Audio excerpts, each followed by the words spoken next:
The Dreamer by Pam Muñoz Ryan and Peter Sis.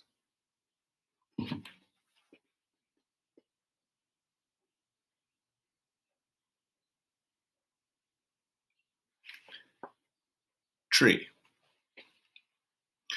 All afternoon, Neftali explored the great forest, drifting farther away from the train until he came upon a towering pine in a small clearing.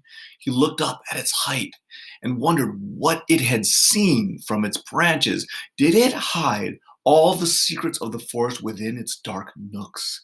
Did it know, too, what Neftali would become? He scoured the ground around the tree and found a scattering of pine cones closed as tight as fists. He searched and found one that had opened, large and bulbous, and was dotted with pearls of sap. He carefully spun it on his palm.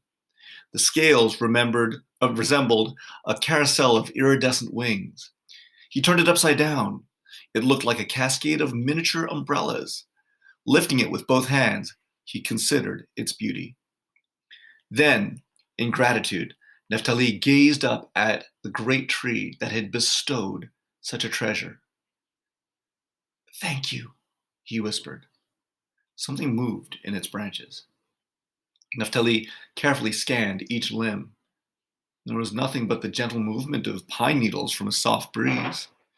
He kept his post and soon saw the movement again. An eagle sat on a limb high above his head, looking down on him. Neftali was afraid to move, afraid to startle it. He watched it turn its head as if appraising the forest, preen its chest, and shake out its feathers. Then, with the eloquence of a dancer, it lifted its wings and a display of white underpinnings leapt into the sky. Neftali watched until he could no longer see it. He looked around and sighed. He longed to tell someone about the eagle and the pine cone. He longed to share all that he had seen with a friend, someone whose hands he could squeeze with excitement, someone with whom he might be able to talk without stammering. He wished it with all of his heart. He even dared to think that he could share it all with Father. He would wait until they rode the train home together. Father's work would be done by then, and it would be just the two of them, side by side on the train. There would be hours for Neftali to tell him about the eagle and show him the pine cone. He smiled as he walked from the clearing back through the forest until he heard the call.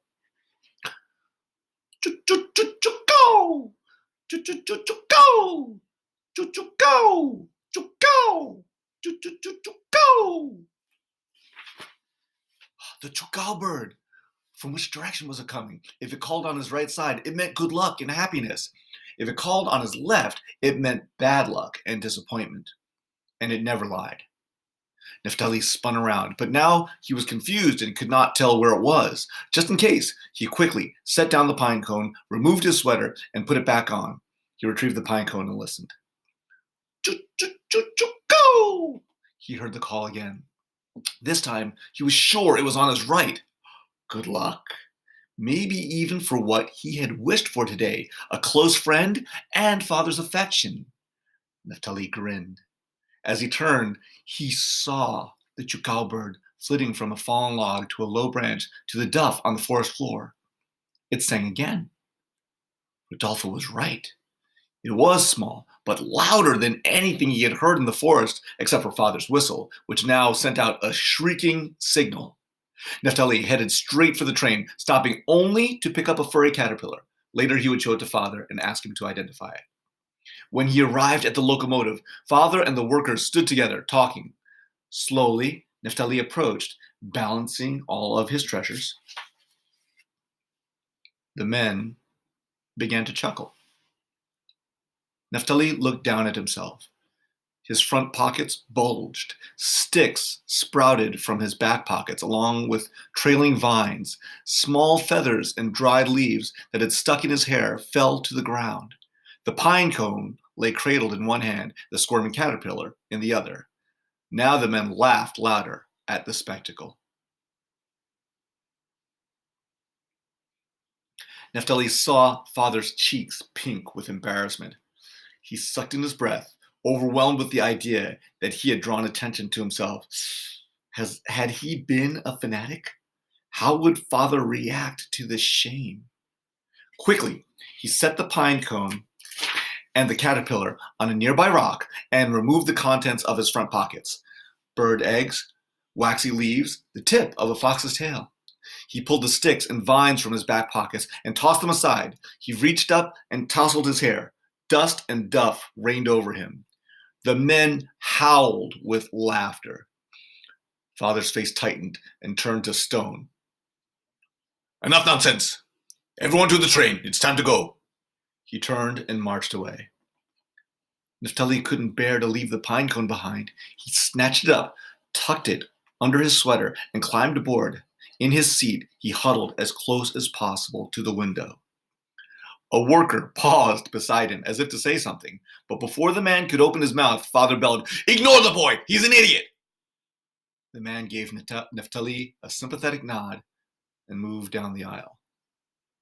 When the train started, Neftali waited for Father to come and sit with him, but he never did. All the way to Temuco, Neftali stared out the window, hugged the pine cone, and wondered if, for the first time, the Chukot bird had lied. At home, Neftali studied the altar of his found treasures until he found a place of honor. He straightened the orderly rows: feathers, eggs, leaves, stones, nests, pods, twigs, and now his pine cone, sitting sentry over all else. Each time Neftali touched an object, he imagined the stories a creature might have told while crossing the token's path. A caterpillar to the veined leaf, a snake to the twig, a fox to the seed pod. Tired from the long day, he climbed into bed and closed his eyes. That night, the pine cone journeyed with him to a star, far, far away from Temuco. What wisdom does the eagle whisper to those who are learning to fly?